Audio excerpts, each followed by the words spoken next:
bombing or fear, starvation. Hi, Sepideh. Congratulations on the movie. It was remarkable to meet Fatma through your film, and it was heartbreaking to know what happened to her. But your movie, even though it speaks volumes about the horror in Gaza, shows somebody who was hopeful for the future. So my question is, how did you meet her, and how were the talks for her to be in the movie? My initial move, when I felt that I needed to do something to react to the ongoing war that became a genocide very quickly, after October 7th attacks happened, was because I got very upset by the absence of the Palestinian voices in the media narrative, the Western media especially, because that is what I was, following mainly when I was traveling around the world with my last film, which is an animation film, The Siren, which is about another war, about the war between Iraq and Iran. So I was already in that mood of talking about wars, and but with a great distance in time, because that happened in the 80s. So it ended in 88. So it was more than 30 years after that war. So this conflict was bothering me, and the fact that we were flipping through images on social media and the mainstream media was not mentioning it correctly. The news were partial and biased. So I decided I needed to go closer. I bought a ticket. I went to Cairo, and I naively thought I would be able to cross, as I say at the beginning of the film, and it couldn't happen because the borders were closed. So I started filming Palestinian refugees while I was in Cairo, who had left Gaza shortly before my arrival, because for a short period of time in March and early April last year, the Israelis opened the border before closing and taking over the Rafah crossing, and Palestinians were able to pay $8,000 to $10,000 each and cross and come to Cairo, come to Egypt. And so many people left and arrived in Egypt, and then most of them were in Cairo. And that's how I was filming Palestinian refugees. There were about 150,000 of them at that point there. And through one of the family's students whom I was living with, one of the students, a young man, a Palestinian man, was a friend of Fatam, and he was from the same neighborhood as her. And that's how we were in touch. But we just had one phone conversation when he introduced me to her, and he was translating. And he just said that I was a filmmaker, Iranian. I wanted to make a film, and I needed images. And she said, okay, I'm in. And then she said, give me 2 hours, and then I will be ready to connect for a video call.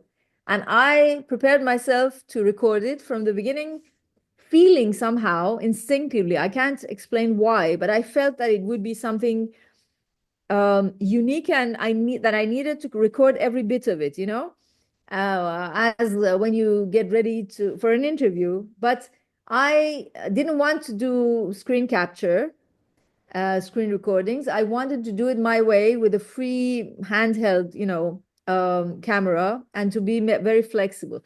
So I had prepared, and then the conversation is what you see at the beginning of the film. We start, and that's it. I explained to her a bit longer. I mean, the conversation is much longer, obviously. I edited because it needed to be edited, but basically each of our video calls were like an hour or an hour and a half, so then I would edit afterwards. But this is how it started. Strangely enough, the moment we saw each other, you see it on the screen, something happened between us, and that was it. And I followed that. Yeah. My second question is about that, because her smile was so captivating, and she was living a hellish situation, but could open a smile to you, to the camera, and to that conversation, to that connection that you both had. So after the first interview, I mean, did you already know that Fatma was a once in a lifetime person to collaborate with? I imagine after you said to me that, yes, this is the answer. Well, yes, I felt it. It was obvious.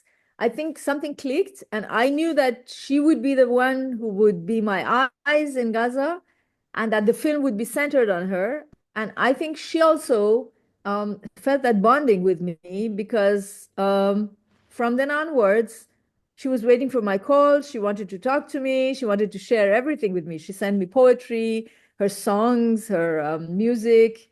I would send her photos from my trips, other music. We really became friends, really friends, or almost family, And so I think it was mutual, this dependency, we depended on each other at some point very quickly. Yes. And I don't know if I'm reading on the situation or if I have noticed something true, but every time you called her, I sensed a fear that she wouldn't pick up. And not because of a bad internet connection, but because of the situation. Am I right about that? Did you have fear when you were calling her? Obviously, yes, because I mean, bombs were falling on places so randomly by Israeli army that it could have hit, any of them could have hit her house, at any moment. So, in fact, during that year, I lost her twice. I lost her track twice.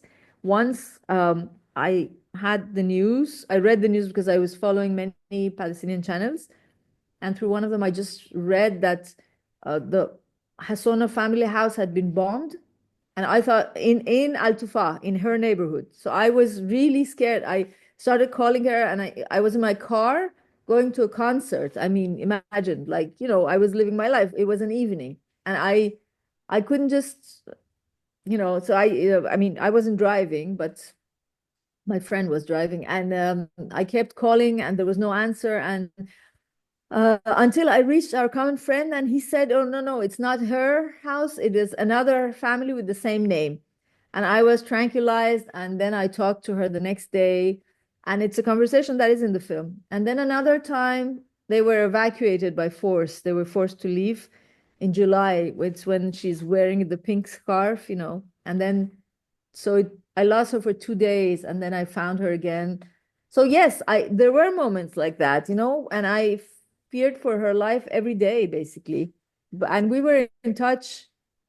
I mean, we would correspond, sending text messages and audios many times a day, until like I would go to sleep and say one last good night, and then she would respond, and then we would go to sleep. And when the film was ready, I thought, we made it. This is over. Now she's going to come. And I never imagined that this would happen like that, And I imagine how it was to you to put that in the movie, because the movie was ready when you sent to Cannes. The movie was locked, and then that happened. She died one day before the after the confirmation of Cannes. So how was the decision to insert that conversation you both had in the movie? Well, at the beginning, I thought I would not change the film. This was my decision on that day. And I thought the film should stay the way it was when she was alive. And well, I processed this loss, all that came after it. And it took me about 3 weeks. And a week or so before the premiere of the film, I decided to put that bit at the end because I felt that the audience needed to know, also see her face the way I saw it last time, and see her joy when she learned about it. So that's how I decided to add that. But the rest hasn't been changed. And she was an amazing artist. You said about her music, her poetry, her photography. So how was to put this on the narrative so that she could live on with your movie, because her art lives on in your Yeah. picture? I thought it was interesting to show that a person like her, a young woman who had never been outside Gaza, was so rich, She was so talented, so rich, and many of them are. Many of the young Palestinians are. Okay, she was an exceptionally gifted one, but I'm sure. I mean, I see other poets, women, men, journalists, photographers, musicians, many different. They are brilliant, and despite the blockage that they live through, they show the world how talented and how vibrant they are. And she was one of them. And so I thought it was important to include all of the different aspects of her creativity in the film, to share that with the others, because it gives you a more multifaceted, a deeper understanding of her dreams also, because she was full of dreams. Yes, she was. And I congratulate you on leaving the parts that you show how bad the connection was, because it's important to the audience to know that communication wasn't easy. Maybe a myopic studio exec would ask you to trim it down or something, but it's important that us to know that the connection was very bad. Yes. Well, that was the first natural move that I had. One of the first cuts that I made was clean, you know, I had cut all of those out. And then it was too clean cut, too clinical.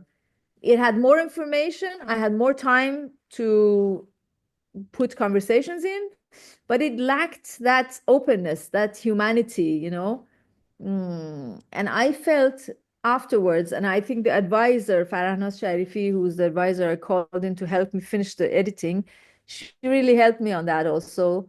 That the fragileness of the image, which actually was my first decision to film that way, it conferred a fragileness to the image that I needed to also keep in the editing process to go the same way. I could not annihilate that, erase it.